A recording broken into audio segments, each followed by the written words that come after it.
hindi nakapunta ang motovlogger na si Yana Aguinaldo sa pagdinig ng Land Transportation Office noong May 6 para sa kinasasangkutan nitong road rage incident. Isang viral sa social media personality si Yana na nakilala sa kanyang Yana motovlog. Ang naturang LTO hearing ay may kaugnayan nga sa kinasangkutang insidente ng road rage na nangyari sa Zambales kung saan nakipag-away siya with matching dirty finger para sa isang motorista. Sa kabila ng pag-i-issue ng public apology ay hindi pa rin tumitigil ang mga netizens sa pagbatikos sa motovlogger na pinadalhan nga ng LTO ng show cause order dahil sa nasabing pangyayari. Base sa naging pahayag ng kanyang abogado, hindi raw nakarating ang vlogger sa pagdinig dahil sa isyu ng seguridad. May mga natatanggap daw kasing mga pagbabanta sa buhay si Yana mula nang mag-viral ang kanyang video. Bukod pa yan sa pang-iinsulto at pambabatikos sa kanya ng bashers. Humingi ng paumanhin si Yana sa LTO sa pamamagitan ng isang sulat, pati na rin sa pick-up driver na si Jimmy Pascua na nakaalitan niya sa naturang insidente.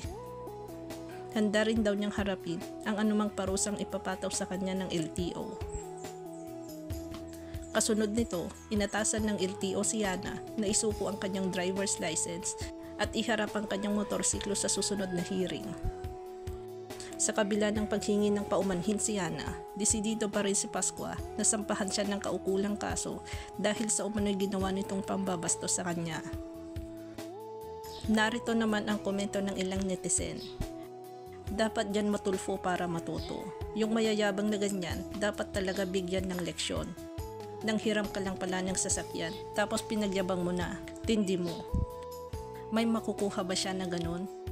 Likod pa lang niya, magdadalawang isip na yun sa kanya na pagtangkaan siya. Malapad palikod niya sa magtatangka sa kanya. Baka matakot pa yun sa kanya. Barako nahihiya lang yun magpakita dahil sa katangahan, kabobohan at kayabangan niya.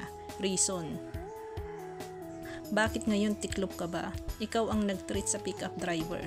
Tama na yung pautot mo. Walang naniniwala sa drama mo. Dapat sa'yo makulong. Kapal ng mukha. Yabang. Akala mo kanya yung motor, nang hiram lang pala, wag ganun. Sabi na lang ni Yana yan na may death threat siya. Bakit nga ba may death threat ka? Kagagawan mo na lang kasi mga yan. Sobra ka kasi, mayabang at bastos. Sabi mo lang Iha na may death threats ka kasi napaparaning ka na. Hindi na matatahimik ang buhay mo. Baka konting kalabog lang dyan sa bahay ninyo, iisipin mo na may patay na sayo. Mamamatay ka sa kabaliwan mo. Gimmick lang yan para lalo siya mag-viral. Mababaw lang naman kaso niya at mukhang may pera naman siya para sa piyansa. Kaya matapang pa din loob niyan, mababaw ang kaso niya. At abogado na niya mag-aasikaso ng mga gusot niya. Ganyan talaga pag may pera.